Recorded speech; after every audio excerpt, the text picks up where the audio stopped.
پول بدار باشیم که سرپناهی بر عذاب سرپناهی قیم دادم همی کودکام هر سمه برم عذاب زمستان تابستان یا گشنگی تشنگی. چند ماه پیش رابیه این مصاحبه را به رادیوی آزادی داد. شودورای کار کردن میتونم.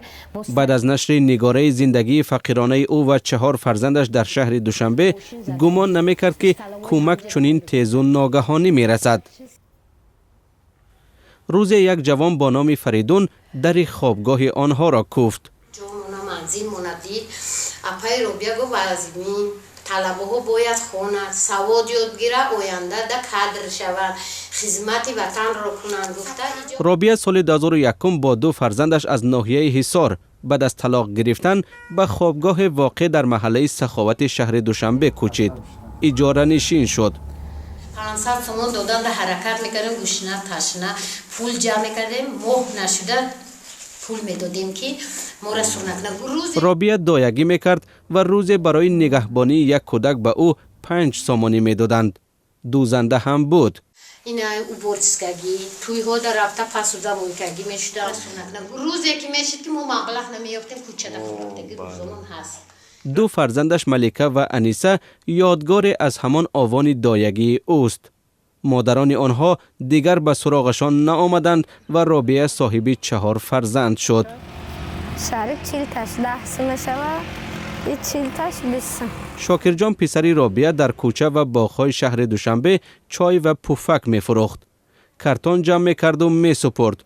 پول لباس مکتبی و تحصیل خود و خواهرانش را تهیه می کرد. ما جمع کنیم بعد کارون قطعی و چند بیره می خریم. خدمانده و خواهرانده. روز 13 مارس سال 2016 دادگاه ناحیه فردوسی شهر دوشنبه قرار بیرون کردن رابیه و فرزندانش را از خوابگاه برآورد. فریدون که در امریکا زندگی میکند آمد و آنها را به شهر بوستان ولایت سوغد آورد و در این خانه 2 حجرگی جابجا کرد. مورا یار برادر جورا هاش را گفتن که خیرخواه کسی که باشد و این کودک ها یتیم ها خیر کنند. این خانه ما سیم خانه شون اینجا در میدرویم درس تیار. یک اتاق این خانه مکان درس تیار کنی کودکان است. حامی این خاندان بر رابیه تاکید کرده است که کودکان باید دانش خوب بگیرند. کوارتر پول نمیدیم، ای همه چی آزاد شدگیم، خیرخواه ای همه چی آزاد کردن که فرزندو خونن آینده در کادری خوب برایم بوده، فقط ما را سرزنش میکنن که خونن. شاکر جان حالا دیگر جز خواندن تشویش ندارد. خیرخواهان میپوشانند، میخورانند. چه فروشی کار آزاد شدم. درس تیار کردش 6 تمام. شاکر جان میخواهد رسام شود. حالا دیگر امکان دارد که هنرش را صیقل دهد.